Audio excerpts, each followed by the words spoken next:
What if a flamethrower had a baby with a wood chipper? Mora's Hand would love to answer that question. Mora's Hand is a pact you can purchase from the Kith of Kings faction at rank 5 for 27,500 standing, which is a lot easier to get now thanks to many improvements in Soulframe's faction tales. This pact got some much-needed buffs in Preludes 12, and now after the virtue changes in Preludes 13, it is easily capable of blazing through endgame content. So let's talk about how it works and how to build it. As always, we'll start with our pact arcanics. Mora's Hand's Courage Arcanic is Ignus Wroth, which sends out streaks of fire that deal damage to enemies they hit. It also now actually sets enemies on fire. This last part is especially important because burn procs strip enemy armor. The range of Ignus Wroth appears to be fixed, and while the duration does scale, you only get about 1/4 of a second per point in spirit. The damage, however, does scale significantly, as does the amount of stagger dealt by the burning. Mora's Hand's Spirit Arcanic is Ember, a buff with a 30-second duration that does not scale. Getting hit while Ember is active will trigger a radial attack which has a smite chance determined by your equipped weapon. The range of this attack scales with your spirit, although even at 2 spirit, the range is plenty large for melee encounters. The damage of the attack scales with both your spirit and the amount of damage you took when you were hit, although you do still get value out of Ember even when you're not taking damage because casting it now triggers Hungry Flame, one of Mora's Hand's unique pact upgrades. Inferno is Mora's Hand's Grace Arcanic, and it hurls a fireball in the direction of your reticle with a range that looks fixed but is honestly so long even at minimum grace that it's hard to tell for sure. It deals scaling damage to the enemy it hits and explodes in a fireball that deals additional fixed damage to nearby targets, including you if you're within range. Inferno's explosion will also set enemies on fire, and the enemy directly hit by Inferno will take extra damage if it's already on fire. Inferno can headshot and does benefit from grace multipliers. Mora's Hand's unique pact upgrades are Hungry Flame and Smolder. Hungry Flame buffs your weapon damage after you're set on fire and is triggered by environmental fires like braziers and burning debris, as well as both Inferno's splash damage and just casting Ember. The duration of Hungry Flame scales with your rank in the upgrade, lasting for 60 seconds when it's maxed out. The strength of the damage buff scales with both the rank and the total number of virtue points on your build, including those gained from virtue potions, although this seems to cap out at roughly 25%.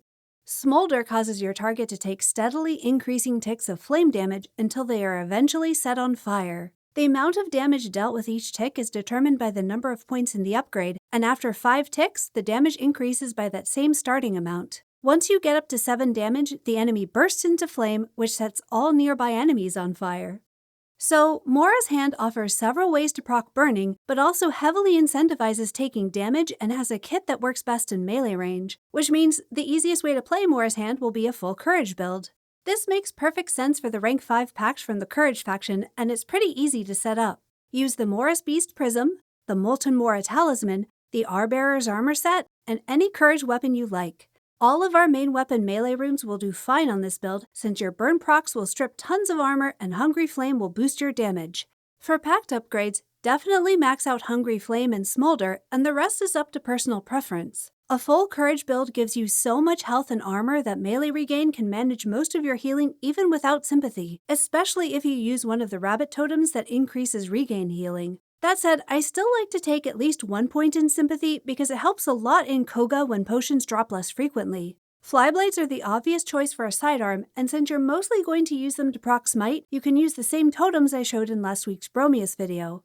But, as you can see, I've got 1 point each in Iridis's Favor and Saphine's Gift, and if I were only going to play Mora's Hand on a full Courage build, these would be unnecessary. Iridis's Favor is there because I really wanted to make a Mora's Hand build with Ignus Mora using Everflame and Basker's Rest using the Hollowing. It's fire with more fire and also fire that explodes, but that means getting enough spirit to meet the virtue requirement for Basker's Rest. We're still focusing on Courage since Ignus Mora and Basker's Rest both have Courage scaling. That means we're keeping the Mora's Beast Prism and using the Sproutfolk Shoot Talisman to get just 1 point away from the Basker's Rest spirit requirement. If you chose Spirit in one of the fables that give you a virtue point, then you can skip that upgrade in Iridis's Favor, but I need that point in Spirit to enable the Courage scaling on Basker's Rest. Fortunately, while Ignus Mora can scale with Grace, it doesn't require any, so our Courage focus works great here. Since we had to take a bit of extra spirit on this build, we'll get more armor from the Mendicant armor set. One of the benefits of using Basker's Rest with Mora's Hand is its very high smite chance. Melee builds usually rely on Flyblades to proc smite, but since Ember's smite chance relies on our equipped weapon, as long as we have Basker's Rest out while we get hit, there's a pretty good chance of proccing at least one smite, especially since the smite chance utility totem for magic weapons is quite strong, and the attack speed totem combined with the grounded combat art will let us throw fireballs almost as fast as Flyblade's orbit. Is this build optimal? No, but it's pretty close, and it certainly gets the job done, all while looking fabulous. The main drawback of Mora's Hand is how much damage you have to take to make it work, both because you have to take hits to proc Ember, and because using Inferno at short range can do a lot of damage on Grace and Spirit builds. A full Courage build can easily tank the damage you need to take and leave trails of flaming corpses in its wake.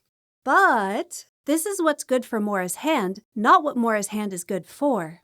Here we have a pact that heavily favors close-range combat and has armor strip just as strong as Bromius's Barkbearer. This is the perfect pact for short blades. Dual short blades have a lower damage output per strike than other melee weapons because they hit twice in each swing. Unfortunately, this means short blades effectively take double damage reduction from armor since each strike is reduced independently. The many burn procs from Mora's Hand will neatly solve this issue, but all of our dual short blades require enough grace that we're going to need to run a Courage Grace split build. So, how do we pull this off without dying?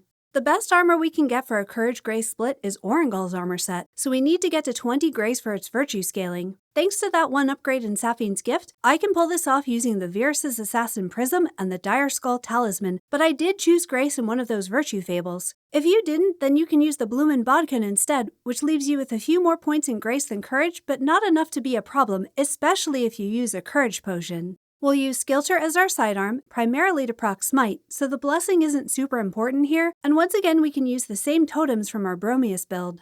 For our short blades, we'll use Unsula with Embrod as our rune, because we're going for a fiery combat build that uses our Pact Arcanics instead of relying on stealth finishers. Embrod will give us both a damage boost and another armor strip when it procs burning. For totems, we want the Blitz in utility for smite, the Chipper in defense and the Master in offense, both for armor strip, and the Bolt in our second offense slot for better health regain. Yes, we are still using armor strip totems even though our burns will strip armor, because the faster we can amp up our damage the better, and some bosses have a lot of armor to strip. Guild Ore Joinery is quite helpful on this build because every little bit of healing will help no matter how small. A full Courage Mora's Hand build will be fine with just 1 point in sympathy, but on this build we really need to max it out because that's how we will survive Inferno. Keep Ember up as much as possible, and between that and Orbiting Flyblades you should get plenty of smite procs. Cast your Inferno immediately after you pull a smite from a living enemy. If they're already dead, then you won't get the heal from Sympathy, but you do still get it if they die from the pull. A maxed out Sympathy will still be healing you when the splash damage from Inferno hits, letting you throw fireballs at close range, take the burns you need to get your buffs, incinerate everything around you, and still heal back to full health. And since Inferno has a relatively short cooldown, you'll be able to cast it a lot.